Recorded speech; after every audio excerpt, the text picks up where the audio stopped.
Sí, vimos a presentar esta moción, señor alcalde, porque é evidente, non? O pouco respeto que se ten neste pleno ao pluralismo político por parte do equipo de goberno. Vostede, e debe o saber a ciudadanía, impide deliberada e conscientemente que os grupos da oposición presenten iniciativas neste pleno. Faino dunha maneira total e absolutamente arbitraria, é dicir, faino porque lle peta, e hai que dicirlo como é, sen xustificación de ningún tipo, da noite ao día cambiando criterios, e como se os dereitos dos concelleiros e concelleiras da oposición non existisen, desleixando e despreciando a ciudadanía que nós, por suposto, tamén representamos. Non lle gusta que nos falemos neste pleno, teno dito ou insinuado en máis dunha ocasión. É seguro que se por vostede fora prohibiría que nós estivésemos aquí sentados nesta cadeira, que nós representáramos tamén a ciudadanía do Outeiro do Rei. Compórtase vostede como aquel neno caprichoso do patio da escola que colle a pelota e di que é súa, pero sabe que, señor alcalde, o goberno e esta alcaldía e esta vila do Outeiro non é súa, é dos cidadáns e é das cidadás que, insisto, ainda que a vostede non lle guste, nós tamén representamos. Nós non falamos neste pleno porque a vostede lle guste, porque vostede o permita ou por deferencia súa, falamos porque temos dereito. Temos dereito a falar, representamos, insisto, a ciudadanía do Outeiro do Rei. Voulle ler un extracto dunha resolución que non é miña e seguro que sabe a quen se refire. No que se refire á limitación de mocións por grupo, é preciso que as decisións á hora de incluir ou non un asunto na orde do día do pleno sexan argumentadas, motivadas e sustentadas en algún regulamento. Digamos a ciudadanía, señor alcalde, porque seguro que vostede non o fai, que a Valedora do Pobo xa ten reprendido en varias ocasións a este Concello por non ter un regulamento que organice as sesións plenarias.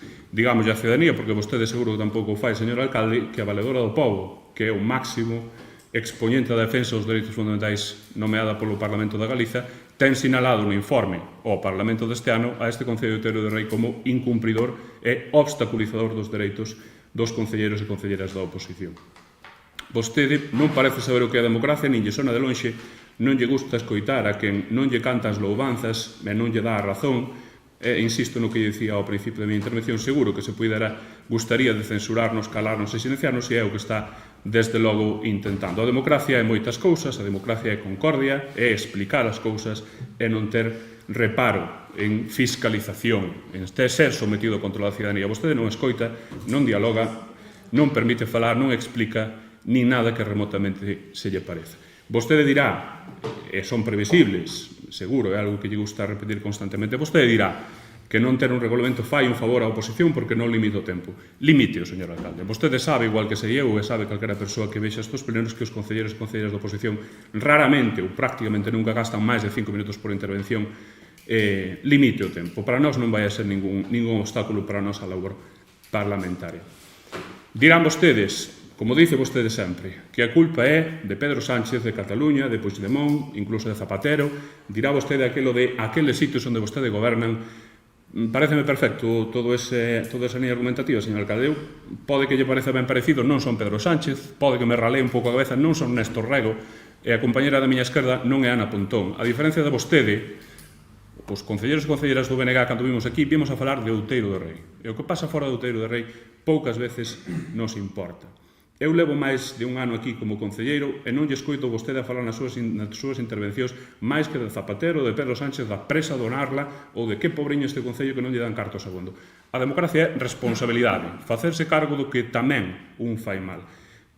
Prego que se deixe, ou pode barallar, deixarse de intervencións de 50 minutos nas que se fala de todo menos de Outeiro do Rei. Nós non traemos aquí cuestións que non pertencen a este pleno. Nós non acusamos a vostede de cousas que compañeros do seu partido fan ou teñen sido condenados penalmente ou no contencioso administrativo por facer. Nós non facemos eso, porque creemos que non é necesario e non é respetuoso coa ciudadanía a que nós representamos. Nós, cando vimos aquí, falamos do Outeiro do Rei. O que pase fora, como dicía antes, pouco nos importa. Ainda digo máis, cando vostede trae aquí interpelacións á Diputación de Lugo que benefician a ciudadanía do Outeiro e están nas actas dos plenos, nós votamos a favor e non temos ningún problema con iso. Preguntáballe nun dos meus primeiros plenos, preguntábame se era vostede un cacique ou un tirano. Descubro co tempo, señor alcalde, que ten vostede capacidade de ser as dúas ao mesmo tempo, non? Dime vostede en ocasións, supoño que intentando ofender de alguma maneira un pouco extraña que non acabo de comprender, que parece que veño aquí a darlle leccións. Non é certo, pero permita que hoxe lle dea unha probe a democracia, señor alcalde, igual descubre que lle acaba gustando, nada máis.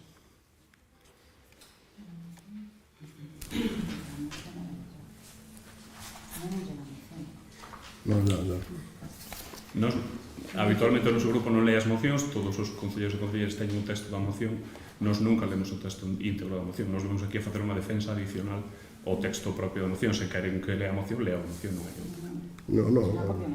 No. Disculpa, non sei.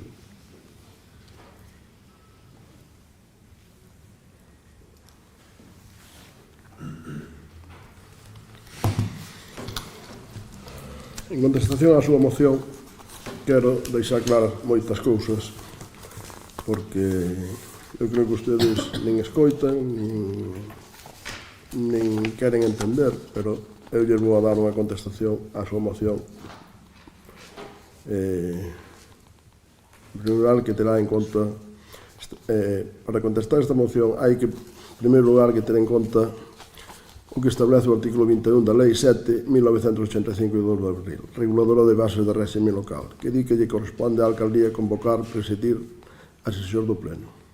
E, a súa vez, o artículo 32 do Reglamento de Organización e Funcionamento do Réxime Xurídico das entidades locais, 28 de novembro de 1986, establece o siguiente: el orden del día de las sesiones será fijado por la alcaldía o presidente asistido de la secretaría. En el orden del día solo pueden incluirse los asuntos que hayan sido previamente dictaminados e informados o sometidos a consulta de la comisión informativa que corresponda. En el orden del día de las sesiones ordinarias se incluirá siempre el punto de ruegos y preguntas. Así pues, será a alcaldía o órgano competente para a convocatoria das sesións para fixar a orden do día das mesmas, establecer os puntos que van a ser tratados en cada unha delas, posto que así o determina a legislación vigente, que lle atribúe esta competencia. Por ello, a alcaldía non estará obligada a incluir en dito orden do día os puntos planteados pola oposición, e só os incluirá se o estima conveniente. En ambos preceptos son concordantes os artículos 47 e 2 do texto refundido das disposicións legislativas vigentes en materia de régimen local de 1986, que di: salvo en casos de urgencia, non se tratarán máis asuntos que los señalados en el orden del día de cada sesión, que formará el presidente y se distribuirá a los miembros de la corporación con antelación mínima de 2 días hábiles. Por tanto, a formación do orden do día é facultade da alcaldía. Dentro da dita facultade, a alcaldía é quen pode e debe priorizar uns asuntos respecto a outros. Segundo, de outra banda, está o dereito dos concelleiros que exercen o seu cargo, que inclúe a presentación de proposicións. Así, por exemplo, temos a sentencia do Tribunal Superior de Xusticia que Castela-A Mancha, do 11 de xulio de 2014, que di: entre as atribucións do Pleno atópase a de control, fiscalización aos órganos de goberno municipais. Para iso, poden formular proposicións, mocións, rogos e preguntas. O artículo 46.2 do Lei RBRL dispón para o efecto que nos plenos ordinarios a parte dedicada ao control dos demais órganos de corporación deberá presentar substantividade propia e diferenciadora da parte resolutiva, debéndose garantir de forma efectiva no seu funcionamento e, no seu caso, na súa regulación, a participación de todos os grupos municipais na formulación de rogos, preguntas e mocións. En exercicio das súas competencias, a alcaldía pode incluir ou non as propostas, pero para excluílas debe facelo motivadamente. Pode excluir asuntos propostos en materia alleas á competencia do Pleno. A realidade é que neste concello de 5.300 habitantes existen 3 grupos políticos: o PP, que goberna, o BNG, e o PSOE, que está na oposición. A día de hoxe non existe regulamento orgánico municipal regulador porque, a xuízo do equipo de goberno, a normativa existente en materia de réxime local é tremendamente ampla e concreta no desenvolvemento das sesións, o cal nos otorga unha cobertura legal precisa para desenvolver correctamente os plenos, xuntas de goberno local e comisións informativas. E o certo é que ali onde existe aprobado un regulamento orgánico municipal, A súa única función é reproducir literalmente o contido do ROF e únicamente limitar as mocións presentadas pola oposición, os tempos de intervención nas deliberacións e a cantidade de rogos e preguntas que poden presentar os grupos. Así, por exemplo, poñemos exemplos de algúns concellos e algunhas outras administracións locales. Así, por exemplo, o artigo 28 do Reglamento Orgánico Municipal de Laracha, con case 12.000 habitantes e 17 concelleiros, publicado no BOE de Coruña de 12 de xunio de 2015, di: o grupo municipal poderá formular como máximo, os grupos municipales poderán formular como máximo cada un 3 mocións, 3 rogos e 3 preguntas. O Concello de Santiago, con case 100.000 habitantes e de 25 concelleiros, plantexa a seguinte limitación no seu Regulamento Orgánico Municipal. En cada sesión do pleno, cada grupo político poderá presentar como máximo 2 proposicións, unha comparecencia, 3 rogos, 3 preguntas, unha interpelación, 4 mocións e unha moción de urxencia. No caso de presentar a moción de urxencia, computarase dentro do número máximo de mocións que corresponden a cada grupo político. O Concello da Coruña, con case 250.000 habitantes e 27 concelleiros, di no seu Regulamento Orgánico Municipal, la presidencia pode limitar hasta un máximo de 3 mocións que presente un grupo municipal en un mismo pleno ordinario. En respecto das preguntas, di: poderán presentar por cada grupo hasta un máximo de 3 preguntas de respuestas oral en cada pleno ordinario, que deberá presentarse por escrito en el registro general del pleno. En relación á Diputación Provincial de Lugo, moito máis cerca, con o Regulamento Orgánico Municipal público no BOP de Lugo o día 3 de outubro de 2020, di literalmente: as mocións formuláronse sempre por escrito e presentaránse no Registro General da Diputación con antelación suficiente para que poidan ser incluídas na orden do día do pleno sen prexuízo do disposto sobre os asuntos de urxencia. Conterán unha parte expositiva xustificativa desta e unha proposta de resolución. En canto ao número de mocións a presentar, por cada sesión será dun máximo de 2 por grupo. Un máximo de 2 por grupo. E xa por rematar, o Concello de Lugo, que di en cada sesión de pleno, sustanciaránse como máximo por cada grupo político 2 proposicións, unha comparecencia, 2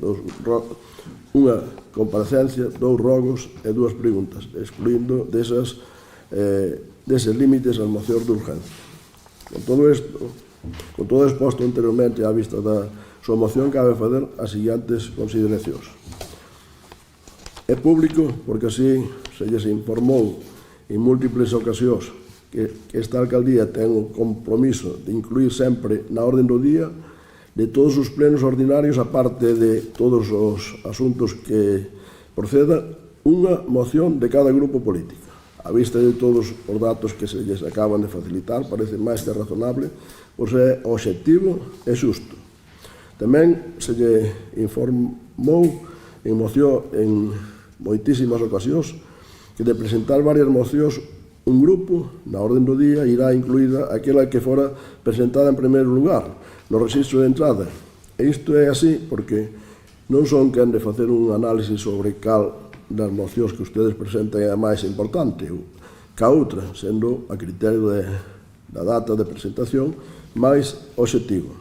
A maiores de que todos os plenos ordinarios incluyen sempre unha moción de todos os grupos políticos, os grupos teñen a facultade de presentar, rematados os asuntos da orden do día, as mocións de urxencia que consideren. Non se lles puxo límite a isto, e será o pleno da corporación que, han analizado se o asunto ten a consideración de urxencia ou non, proceda a aprobar ou non a súa urxencia. A maior abundamento non existe límites nos rogos e as preguntas, e non existe límite nas intervencións dos voceiros. De feito, no grupo do BNG permíteselle falar ao voceiro e aos outros concelleiros, pois en moitas sesións cada un defende unha moción, cual nos parece ben, perfectamente. Así, o Reglamento da Diputación Provincial de Lugo, publicado no BOE de Lugo de 3 de decembro de 2020, regula respecto a isto algo limitado. A intervención nunha primeira quenda de cada grupo non excederá no seu conxunto de 6 minutos, ao de observarse que a Diputación de Lugo é moito menos complaciente cos dereitos da oposición no desenvolvemento das sesións plenarias que este Concello de Outeiro de Rei. Por outro lado, é imposible non mencionar todas as mentiras que figuran na moción.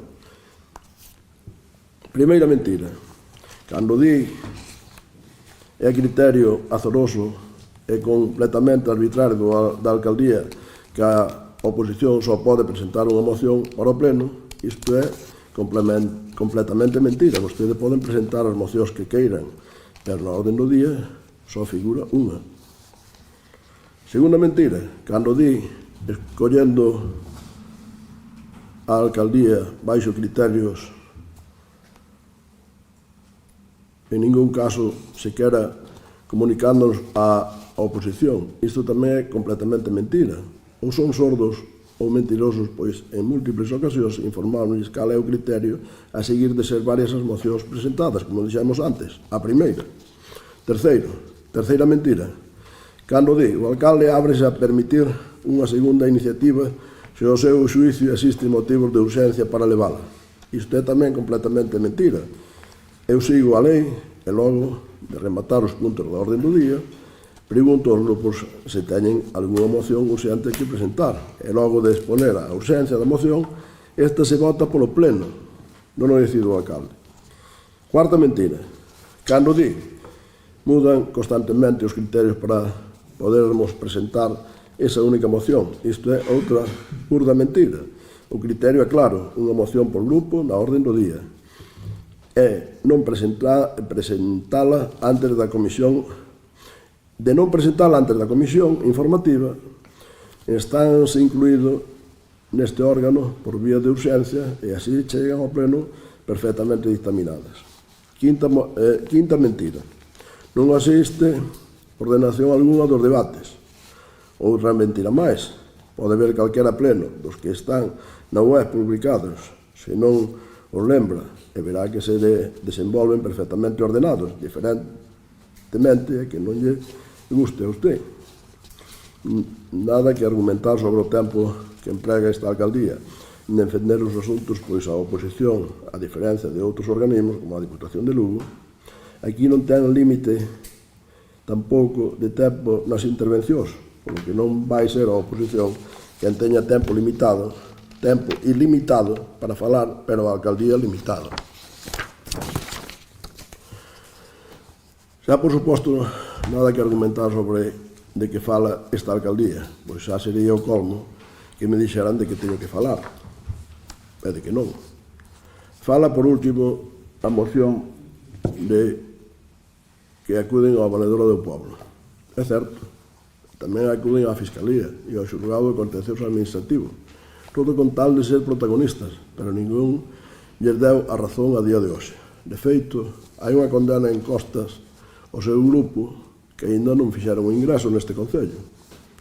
Únicamente a Valedora do Poblo atendellos e fixo a este Concello unha recomendación de aprobar un reglamento orgánico municipal que entenderá que coa maioría absoluta que ten este grupo, a súa aprobación suporía que o desenvolvemento do pleno sería idéntico a como é agora. Sería absolutamente idéntico. É imprescindible que entendan que non existe unha soa norma legal que exixa a aprobación dun regulamento orgánico municipal para que funcione un pleno. A vista de todo o exposto, é claro que a maioría das corporacións locais regulan o número de mocións máximas a presentar polos grupos municipales. Ninguna corporación mínimamente seria permite que se presenten mocións ata o infinito, pois podería convertirse en un verdadeiro pesadelo o desenvolvemento dos plenos, e tampouco se pode estar cambiando de criterio continuamente, permitindo nun pleno 3 mocións á oposición porque hai poucos asuntos e noutro unha moción á oposición porque hai moitos asuntos. O máis adecuado é así o fan en principio prácticamente todos os entes locais establecer un número máximo de mocións con independencia das mocións de urxencia, os rogos e as preguntas. Eu creo que con esta contestación que pretendín escribila e leela para non me olvidar de nada, pois creo que queda perfectamente claro que todo o que dice usted nesa moción, todo o que pretende decir usted ao largo de moito tempo, de que non teñen os seus dereitos cubertos, e que se lles permite, e que non se lles permite defender as súas mocións, as súas iniciativas, pois é absolutamente falso, porque nosotros nos adaptamos estrictamente ao cumprimento da lei para o desenvolvemento destes plenos. Precisamente este detalle do que eu creo que tiña que intervir a continuación. Non tiña por que intervir a continuación. Habitualmente nestes plenos soe ser así. A moción presentada polo grupo un dos grupos da oposición, despois intervén o outro grupo da oposición e finalmente o alcalde. Se iso estivese recollido en un regulamento, seguramente o mellor non teríamos este detalle. Perdone que interrumpa. A Diputación de Lugo ten un regulamento en cada vez interveñe dunha maneira diferente o grupo da oposición. Bueno, pero sempre se pode acudir a ese regulamento para facer calquera reclamación. Neste momento só podo reclamar aquí en viva voz. Usted ten a súa intervención agora, faga. Vou non facer. Pois eu lembro que na comisión de abril, para o pleno de abril deste ano, eu presentei dúas mocións. Unha pola lei de benestar animal, que se cuidase a lei de benestar animal aquí en Outeiro de Rei, que foi, por certo, rexeitada, e outra, precisamente, pedindo un regulamento para a organización dos plenos e comisións. E máis, nos acordos que eu presentaba, pedía non só o que máis ou menos están presentando o BNG, senón tamén, aparte os tempos de intervención ou réplica dos que cada voceiro dispón, que penso que é bastante importante, e por último, a organización da posible participación veciñal dos plenos, porque tamén os veciños teñen dereito a participar aquí. E por outro lado, eu quería saber, cando se nos informou deste cambio de pasar de dúas mocións, como se fixo sempre desde que son concelleira aquí, a unha. Eu non recibín ningún correo electrónico, en ningún pleno se comentou semellante cousa, nin tampouco en ninguna comisión. Bueno, nada máis. Eu creo que xa queda claro o que quería dicir. Non hai nada máis, porque se vostedes non queren facer un regulamento, pois entón teremos que seguir. En máis de un pleno comentamos e se lle dixo desde esta alcaldía que se presentaría unha moción e despois presentaría por urgencias que quixeran. En máis de un pleno. E con respecto á participación municipal dos veciños, pues realmente se lo planteamos porque eu non o vexo fazer ni siquiera nos grandes concellos. Entón, en principio, eso non lo temos planteado.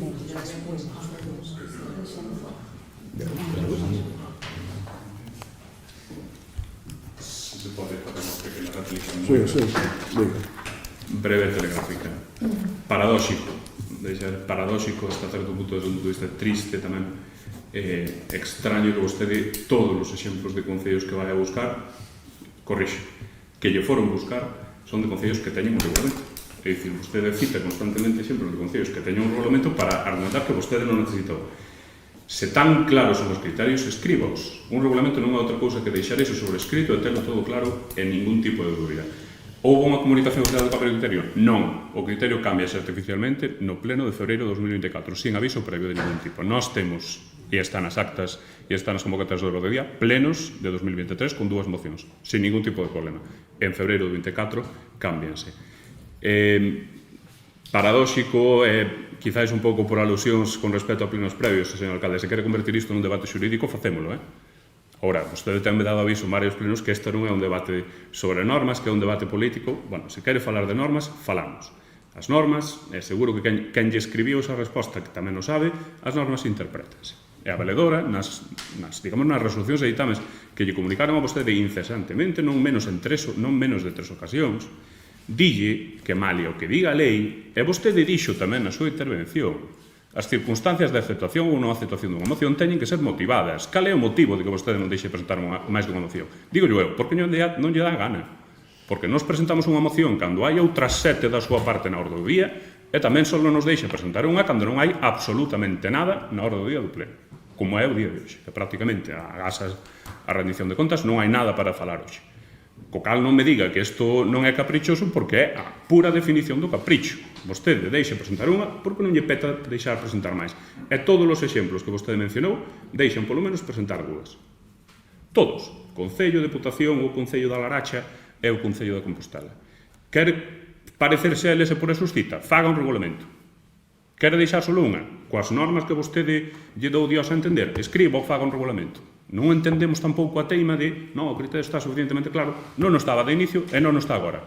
Porque, como vostede sabe, e é obvio e evidente, os días, por exemplo, para a convocatoria das comisións informativas de asuntos do pleno varían, e a veces son 3, a veces son 4, a veces son 5. Co cal, non veña vostede a dicir, permítame a vulgaridade, non veña a dicir milongas neste pleno porque, por exemplo, podíamos ter un pouquiño de respeto á ciudadanía que está vendo esta participación plenaria e non dicirlle mentiras. E se quere cobrar as costas do procedimento, fale co súa abogada, diga como se fai o seu traballo, porque para cobrar as costas hai que facer cousas.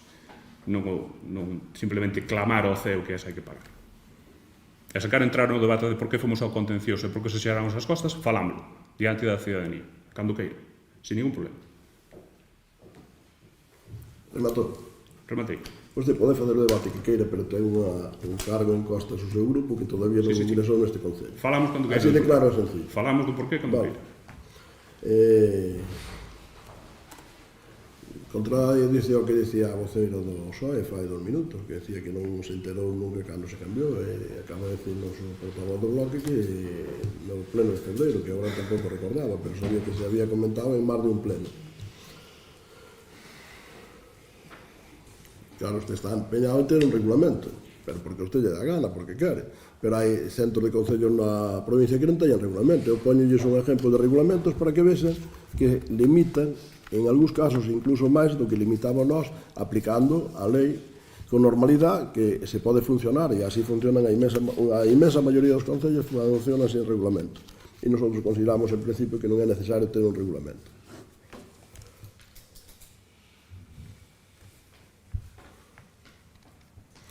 Os días para a convocatoria, nosotros sempre cumplimos a norma, evidentemente, sempre cumplimos a norma, nunca deixamos menos días do que a norma marca, polo tanto, eso non quere decir que non se pode facer unha antelación, que generalmente tampouco facemos, pero bueno, o que sí hai que deixar uns días o tempo regulamentario, e sempre o deixamos, absolutamente sempre.